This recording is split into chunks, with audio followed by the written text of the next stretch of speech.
तो चलिए exercise 10.3 start करते हैं। क्वेश्चन नंबर 1 है, find the angle between two vectors A and B with magnitude √3 and 2 respectively having A dot B is equal to √3। तो ये आपका सवाल है। इसके लिए हमने पिछले के लेक्चरों में फॉर्मूला देखा था। तो सबसे पहले क्या करेंगे, यहाँ सॉल्यूशन। तो हम लोग क्या जानते हैं फार्मूला से, vector A dot vector B is equal to magnitude of A to magnitude of B cos theta. और हमें थीटा निकालना है। क्या निकालना है? थीटा निकालना है। तो जो जो दिया हुआ है उसे बैठा देते हैं। ए डॉट बी क्या दिया हुआ है? √6। मैग्नीट्यूड ऑफ ये क्या दिया हुआ है? √3। मैग्नीट्यूड ऑफ बी दिया हुआ है 2। और यहाँ पे कॉस थीटा का कॉस थीटा। अब यहाँ पे ये इससे कट जाएगा, √2 मिलेगा is equal to 2 into cos theta, ये मिला। अब यहाँ से इसे काटेंगे तो क्या हो जाएगा? 1 is equal to √2 cos theta. ये इधर मल्टीप्लाई में, इधर आके डिवाइड में हो जाएगा। 1/√2 is equal to cos theta. हमें क्या निकालना है? थीटा निकालना है। तो यहाँ पे थीटा जो है, कॉस को इधर ले आएंगे एंगल को, तो कॉस इन्वर्स में हो जाएगा 1/√2। थीटा इज इक्वल टू क्या मिल जाएगा? इसके इक्वल थीटा। ये कॉस यहाँ मल्टीप्लाई में इधर आया तो इन्वर्स में हो गया, डिवाइड में आया तो डिवाइड को ऊपर करेंगे तो इन्वर्स में चला जाएगा, जानते होंगे। और इन्वर्स ट्रिग्नोमेट्री फंक्शन आपका जो सेकेंड चैप्टर है मैथ का, उसे पढ़ने में उसे अगर पढ़ लिए होंगे तो थोड़ी आसानी होगी, नहीं तो इसके बाद उसी चैप्टर को लगाएंगे हम सब। तो यहाँ से क्या मिलता है? तो यहाँ पे इसे 1/√2 को हम क्या लिख सकते हैं? Cos 45 degree. इतना ही का वैल्यू ये 1/√2 होता है ना, कॉस 45 डिग्री का इज इक्वल टू थीटा। अब देखिए आगे क्या कर सकते हैं इस सवाल को, कॉस इन्वर्स कॉस, इसे π/4 भी लिख सकते हैं 45 डिग्री को, π/4 इज इक्वल टू थीटा। अब ये कॉस कॉस कट जाएगा, काट के दिखाना नहीं है, बस कट जाएगा, ये याद रखना है। तो ये कट गया तो क्या बचा? π/4 थीटा इज इक्वल टू, और यही आपका हो गया आंसर। थीटा का वैल्यू हमने निकाल लिया। चलिए अब आगे क्वेश्चन को देखते हैं। ठीक है, यहाँ पे आप देख सकते हैं पूरा क्वेश्चन वगैरह। तो अगला सवाल जो हमारा है, क्या कहता है, आपके पास 2 वेक्टर दिया हुआ है। ठीक है, हमने एक वेक्टर को ए मान लिया, एक वेक्टर को बी मान लिया, और ये दोनों वेक्टर के बीच का एंगल निकालना है, फाइंड करना है। आपके पास 2 वेक्टर दिया हुआ है क्वेश्चन में, find the angle between the vectors. ये एक वेक्टर दिया हुआ है, ये एक वेक्टर दिया है, इसे हमने ए माना, इसे हमने बी माना। ठीक है, तो चलिए सबसे पहले हम फार्मूले को लिख लेते हैं। क्या था हमारा? A dot B is equal to, अभी हम एक्सरसाइज 10.3 जो है आपका सारा डॉट प्रोडक्ट पे चलेगा, स्केलर प्रोडक्ट, और 10.4 जो रहेगा वो वेक्टर प्रोडक्ट पे रहेगा, क्रॉस प्रोडक्ट। ठीक है, तो सबसे पहले ए डॉट बी का हम फार्मूला लिख लेते। क्या था? A dot B is equal to magnitude of A to magnitude of B cos theta. ठीक है, अब देखिए क्या क्या हमें ज़रूरत है। सबसे पहले magnitude of A, magnitude of B हमें ज़रूरत है, तो मैग्नीट्यूड ऑफ ए निकाल लेते हैं पहले। तो मैग्नीट्यूड ऑफ ए निकालते हैं। यहाँ पे क्या होगा? Magnitude of A is equal to, हमने सीखा था निकालने के लिए, √, इसके कोफिशिएंट का स्क्वायर, इसके कोफिशिएंट का स्क्वायर, इसके कोफिशिएंट का स्क्वायर, तीनों का कोफिशिएंट का स्क्वायर कर देंगे तो यहाँ 1 मिलेगा, यहाँ +4 मिल जाएगा स्क्वायर करने पर, यहाँ +9 मिल जाएगा। ठीक है, तो आगे सॉल्व करते हैं तो क्या मिल जाता है हमें? 4 और 1 5 √13। ठीक है, मैग्नीट्यूड ऑफ बी निकाल लेते हैं। मैग्नीट्यूड ऑफ बी भी हमें ज़रूरत है भाई। तो ये हमारा बी वेक्टर दिया हुआ है, इसका मैग्नीट्यूड निकाल लेते हैं। क्या मिल जाएगा यहाँ से? 9 जोड़ 4 जोड़ 1। ठीक है, ये यहाँ पे 14 हो जाएगा और यहाँ पे भी, ठीक है। अब चलिए, अब हमें क्या निकालना है, ए डॉट बी। तो ए डॉट बी निकालने के लिए हमने सीखा था A dot B is equal to क्या होता है, बस ये इसके कोफिशिएंट को इससे गुना कर देना, इसके कोफिशिएंट को इससे और इसके कोफिशिएंट को इससे, डायरेक्ट बाकी जो झंझट है उसे ख़त्म कर देना है। तो ए डॉट बी निकालने के लिए सबसे पहले लिख लेते हैं माइनस वेक्टर ए को लिख लेते हैं, उसके बाद वेक्टर बी को लिख लेते हैं, ठीक है। अब डॉट यहाँ है, वेक्टर बी क्या हमारा 3i - 2j + k। अब सॉल्व करते हैं, इसको इससे मल्टीप्लाई किए तो 3i कट के मल्टीप्लाई होके 1 हो जाता है। डॉट प्रोडक्ट में आपको पता था बाकी सबके साथ शून्य हो जाता है, इसलिए सबके साथ मल्टीप्लाई नहीं करेंगे। अब यहाँ पे माइनस है, यहाँ पे माइनस प्लस हो जाएगा, 2 2 4 हो जाएगा मल्टीप्लाई होके, जे 1 होगा। और के साथ हमने मल्टीप्लाई क्यों नहीं किया, क्योंकि और के साथ यहाँ आई को फिर इससे करते तो यहाँ आई और जे मल्टीप्लाई होके 0 हो जाता है, तो इसकी कहानी यहीं ख़त्म हो जाती है। और आई और के इससे यहाँ मल्टीप्लाई होके 0 हो जाता है, तो सिर्फ इसी के साथ हमने मल्टीप्लाई किया, क्योंकि आई 1 होता है। आपको ये चीज़ पता होगा क्या होता है, I dot I is equal to 1 होता है, सेम चीज़ वाला 1 होता है, चाहे के डॉट के रहे 1 हो जाता है, ठीक है। जे डॉट जे रहे 1 हो जाता है। और ये चीज़ पता होगा, यदि अलग अलग रहे आई के रहे आई डॉट के तो 0 हो जाता है, या फिर जे डॉट के रहे, कुछ भी अलग अलग रहे तो 0 हो जाता है। तो यहाँ पे तो ये सिंगल एक रहा, लेकिन ये इससे मल्टीप्लाई होगा तो यहाँ आई जे हो जाएगा, यहाँ आई के हो जाएगा, तो ये सब तो टोटली 0 हो जाएगा, इसलिए ये सबको मल्टीप्लाई नहीं करना है, सीधा सा आंसर दे देना है। अब ये भी इसके साथ 0 हो जाएगा, इसके साथ 0 हो जाएगा, तो उतना लफड़ा क्यों, बस इसको मल्टीप्लाई करते हैं, कहानी ख़त्म। और ये जे 1 हो जाता है, आपको पता होगा ये जे 1 होता है। तो अब इसको फिर डायरेक्ट इसके साथ करते, तो यहाँ प्लस है, यहाँ भी प्लस है, तो +3 × 1 3 हो जाता है। अब क्या मिल गया हमें, डॉट इसका 3 3 6 हो गया और 6 10, ठीक है। अब चलिए, अब हमने इसे फॉर्मूले पे बैठा दिया। क्या था हमारा formula, A dot B is equal to magnitude of A dot magnitude of B cos theta, ठीक है। ए डॉट बी हमने क्या निकाला था 10, मैग्नीट्यूड ऑफ ये क्या था, magnitude of B cos theta. अब यहाँ से हम direct theta is equal to ले लेते हैं चारों तरफ से करके, तो क्या हो जाएगा,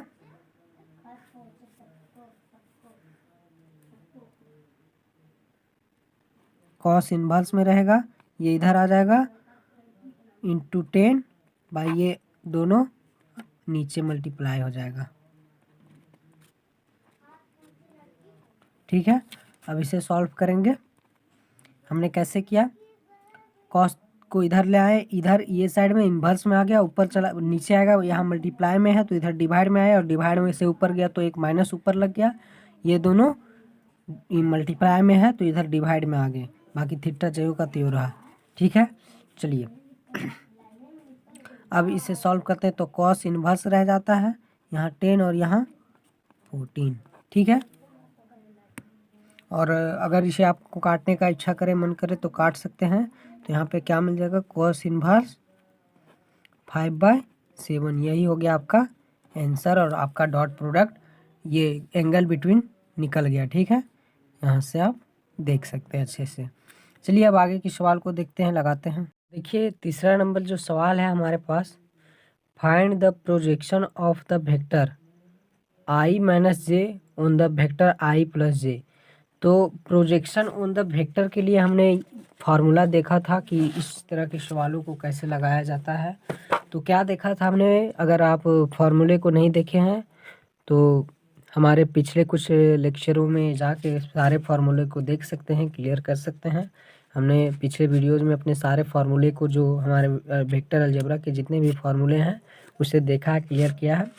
तो projection on vector A on B के लिए हमने क्या सीखा था, मान लीजिए हमने वेक्टर ए मान लिया इसे, और इसे वेक्टर बी मान लिया, दो हमारे पास दिए हुए थे, एक को हमने ए माना, एक को बी माना। तो प्रोजेक्शन ऑन वेक्टर के लिए क्या फार्मूला होता है, इसे किस चीज़ से डिनोट करते हैं, तो क्या होता है उसके लिए, वेक्टर ए जिस पर निकालना है उसे वेक्टर ए लेते हैं और जिस पर निकालना है उसे यूनिट वेक्टर लेते हैं। Vector A on B, vector A on B ऐसे निकालना है। इसी तरह का सवाल बोल रहे हैं ना, I minus J on I plus J, इस तरह से निकालना है आपको अपने सवाल को।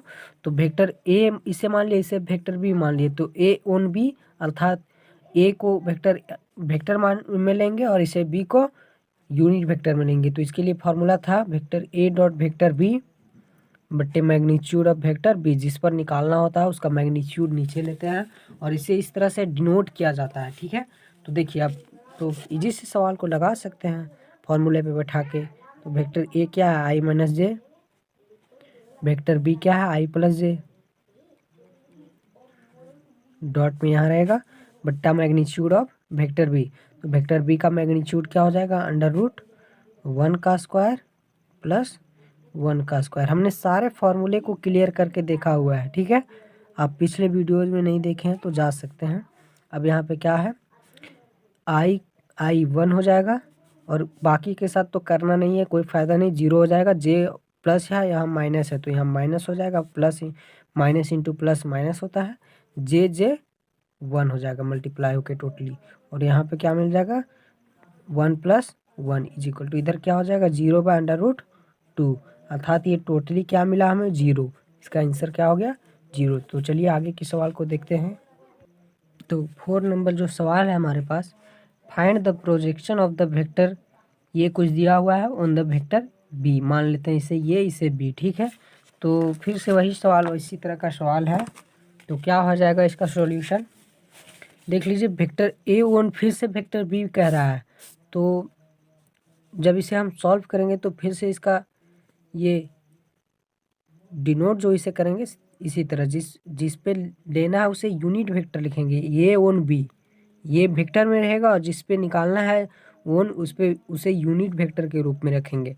फिर इसका फॉर्मूला क्या हो जाएगा, vector A dot vector B magnitude of vector B, मतलब जिस पे निकाल रहे हैं उसका मैग्नीट्यूड ले लेंगे। तो यहाँ पे सॉल्व करते हैं आगे, ए डॉट बी क्या हो जाएगा, आई है प्लस 3j है प्लस 7k है, डॉट में 7i है माइनस j है प्लस 8k है। ठीक है, और यहाँ पे डिवाइड में मैग्नीट्यूड ऑफ बी लेना है, तो magnitude of B under root इसका मैग्नीट्यूड 49 हो जाएगा प्लस 1 हो जाएगा प्लस 64 हो जाएगा। ठीक है, चलिए इसे अब आगे सॉल्व करके देखते हैं। यहाँ पे इसको इससे मल्टीप्लाई करेंगे तो 7, ये प्लस ये माइनस, माइनस हो जाएगा 3 और ये प्लस प्लस में हो जाएगा 56।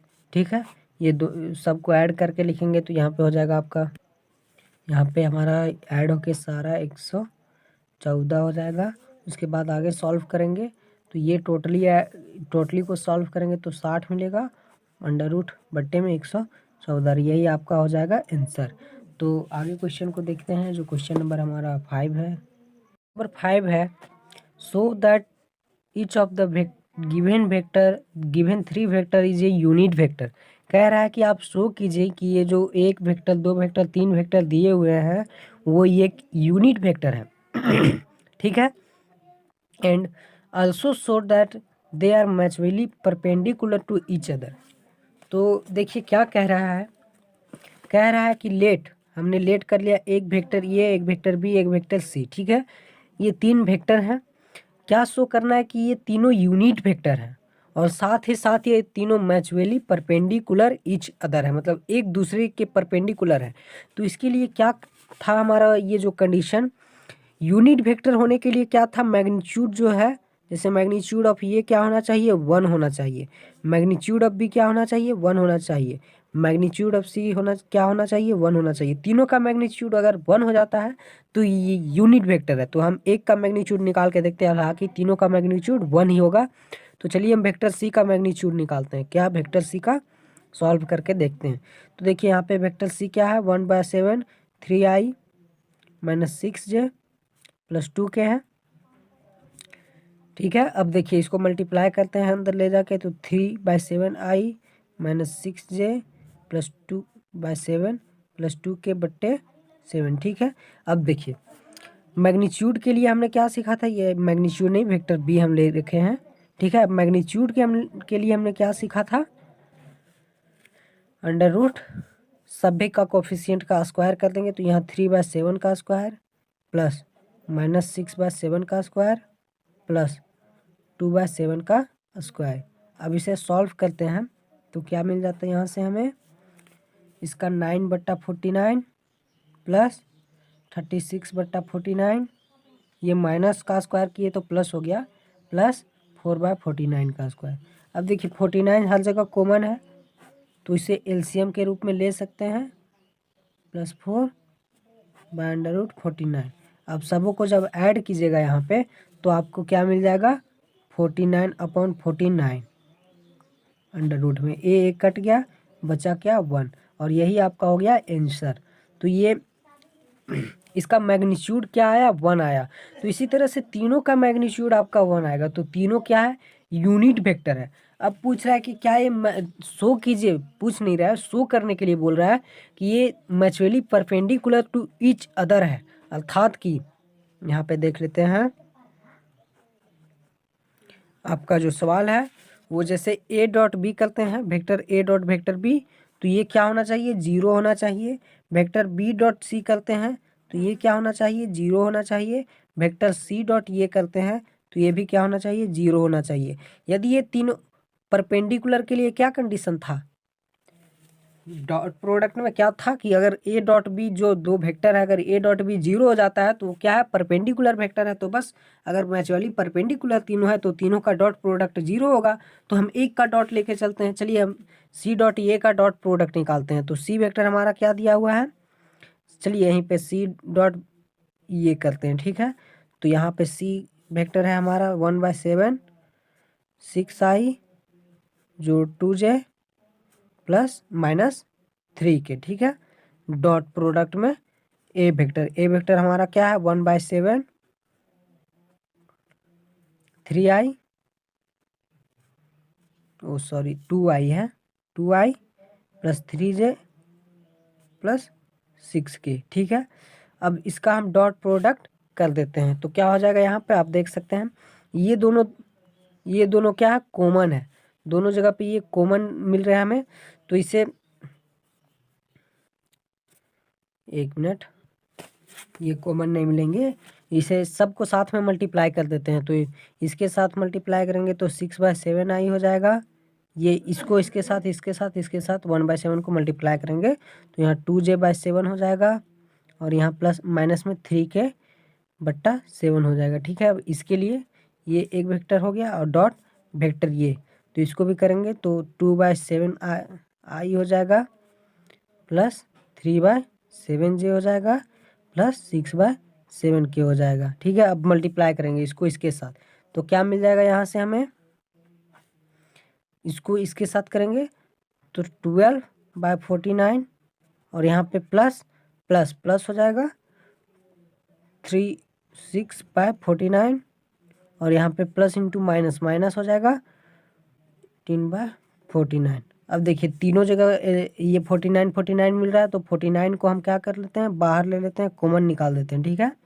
तो यहाँ पे क्या हो जाएगा 12 + 6 - 18, तो ये टोटली क्या हो जाएगा, 0 हो जाएगा, ये टोटली 0 हो जाएगा, ठीक है। तो 0/49 क्या मिल जाएगा, यहाँ से 0, तो ये हमें 0 मिल गया, क्या मिल गया 0, अर्थात कि ये सी डॉट ये जब हमने निकाला तो हमें क्या मिल गया 0। तो ये तो हमने शो कर दिया, शो करके इसे दिखाया इस प्रकार से, ए डॉट सी डॉट ये इज इक्वल टू 0, उसी तरह बी डॉट सी भी 0 होगा, आप शो करके देखिएगा, ए डॉट बी भी 0 होगा। तो इस प्रकार के सवाल आपके एग्जामिनेशन में पूछते नहीं हैं, फिर भी चेक करने के लिए, शो करने के लिए, तो आप इस प्रकार से ये दो और निकाल के देख सकते हैं, मैग्नीट्यूड भी निकाल के देख सकते हो उसी तरह, और आप यहाँ पे सवाल को लगा सकते हैं। तो अगला क्वेश्चन को देखते हैं।